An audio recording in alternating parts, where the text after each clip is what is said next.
Hey everyone, RogueGold here, welcome back to the Division 2, and today I'm coming at you with a build for the newly, officially released exotic Tempest pistol. Now, I was lucky enough to grab this when it released by mistake 2 weeks ago, so I've had some time to tinker around and test with it, and I want to preface this by saying that there are many different builds that you could base around this weapon, right? You could lean more into tanking, pure DPS, a hybrid of the two, stack or buff base damage as opposed to upfront damage. That's all to say, I've landed on a setup that is fun for me. I think it sets the Tempest apart in gameplay compared to other pistols, but it's far from the only way to run it. So by the end of this, I would be very curious to know what kind of loadouts you all have been running with this gun. Before we dive in, I just wanted to shout out that if you're wondering how you can actually go about acquiring this gun, I did put out a guide for it just yesterday, so I will link that down in the description in case you need it. If you end up enjoying the video and you want to catch more of my stuff on the Division 2 in the future, then be sure to subscribe if you've not already. Also, major shout out and thank you to our channel members. You guys continually show up and support my content, allow me to keep making these videos, so thank you so much. But without further ado, let's jump into this. Alright, so here is the build. Now, before we jump straight into breaking down the pieces, I wanted to quickly just lay out kind of my methodology behind why I wanted to make this particular build. As you'll see once we dive into it, my goal was really to pump up the damage on the Tempest as much as possible, right? Lean into the fact that it is our first fully automatic pistol. Some may ask though, why do that, right? We can deal damage a lot better with primary, secondary weapons, right? All of the main weaponry that we're used to. Well, historically, there's two main benefits to using a pistol, right? One is the lack of having to worry about ammo conservation. You get unlimited ammo with a pistol that becomes even more valuable when it is full auto, like the Tempest. But then also one of the big benefits is that you can use a pistol with a shield and therefore hide behind a shield and soak in a lot of that damage that would otherwise be put onto you if you were just gunning around the game. So because of that, as you'll see when we go through, I do have a lot of damage, but I'm also running 4 blue cores in total so that my shield has just enough, in my opinion, survivability to really make it through that heroic level content. But as I mentioned in the intro, if you want even more damage, if you want less damage, and you want your shield to be able to take more, if you don't want to run a shield at all, you can do it however you like. This is just a template. These are just my recommendations, but please modify to your content. Alright, but breaking this down further, my primary and secondary completely do not matter. I crafted 2 of these SMG9s just because they're very small weapons. They're out of the way. I don't have to think about them. I want my gameplay to fully revolve around the Tempest here. So this is the gun. It's actually not an optimal role for me. So far, they've not implemented the reconfiguration blueprint, so I need to go and farm one of these that comes with damage to targets out of cover for, right, optimal damage. So just keep in mind that what you're seeing in the gameplay here can be raised even further once I get that role. The talent on this thing doesn't even really matter. The devs themselves said that it's just intended to be a nice bonus, but the main appeal of this weapon as an exotic is its stats, is its automatic nature on a pistol. And so yeah, you can see that we're sitting with a 735 RPM on a 30 mag. Now, one thing that's nice about this is that it does come with a 15% crit chance muzzle mod, and so if we tab over to the stats, you'll see that I've really leaned into crit with this build. Currently, I'm sitting at a 47% chance 115 crit damage distribution. I'm actually missing one roll of crit chance that we'll get to in a moment with the gear. So if I had that and if all of my other rolls were optimized, this would be more like 56-57% crit chance. And so yeah, for a pistol, for a half tank build,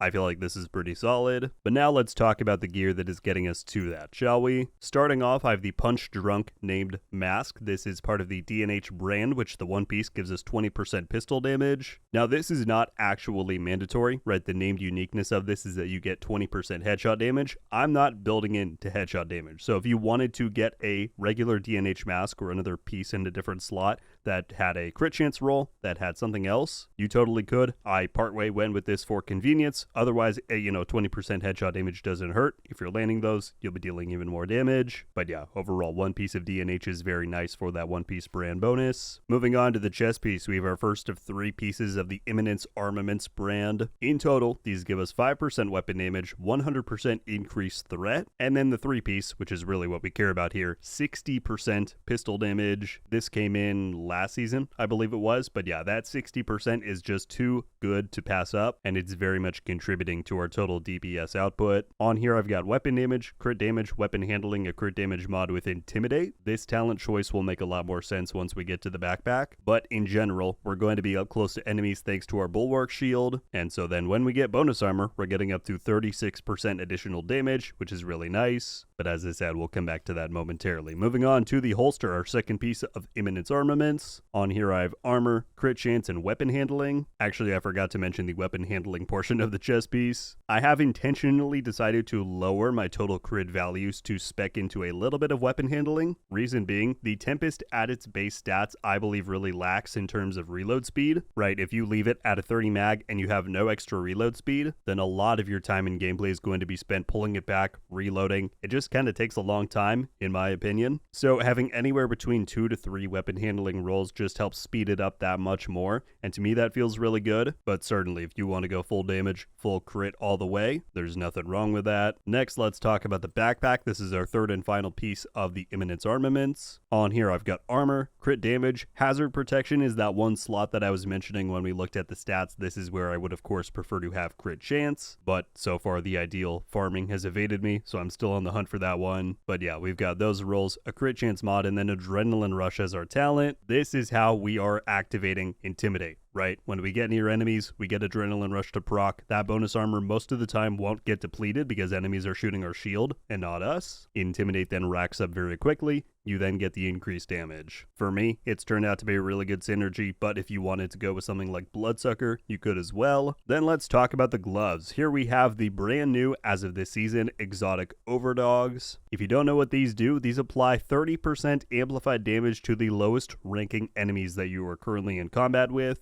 As far as what those ranks and tiers are, you can read it down below. The important part is the lowest ranking enemies are basically your standard units, right? Guys like rushers, like the assault class, all of those. And those tend to most commonly be the first things that we're going to target with the Tempest, with a pistol build, when we're up in their faces with a shield. And so majority of the time you are going to be proccing this 30% amplified damage. It really helps ramp up that DPS for the Tempest. And yeah, I really like this pairing so far. Some people prefer to use their exotic slot on something like the Memento. That's certainly fair too, but I really like the kind of upfront buff nature of the Overdogs. Alright, and then finally we move on to the knee pads. I have the Fox's Prayer. I'm running these purely and simply to get the multiplicative 8% damage to targets out of cover boost. If you want to run something else, totally up to you, but so far these have proved to work quite well for me. On here I've got armor, of course the detox, and then crit damage. Finally, if we take a look at our skills, I first have the Banshee Pulse. This is unlocked by us running the Gunner specialization. This is really nice when we're up in enemies' faces. We can quickly cast this,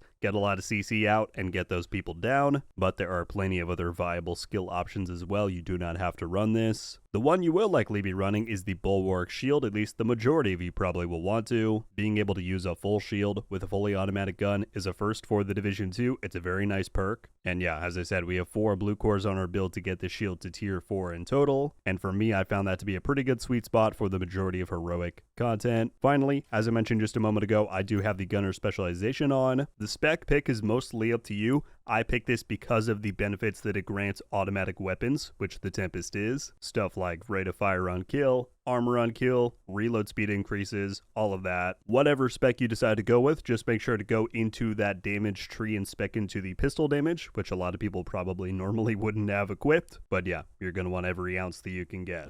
Alright, well, there you have it everybody. That is the build. Again, this has been very much structured to my own preferences and playstyle. And if this isn't quite your speed, then I would love to hear what sorts of builds you all have been constructing with the Tempest down below, as well as, of course, any thoughts or questions about this loadout here in the video. Happy to answer whatever I can. That is just about going to do it for me today, though. Thank you all so much for watching. I'll catch you back soon. RogueGold.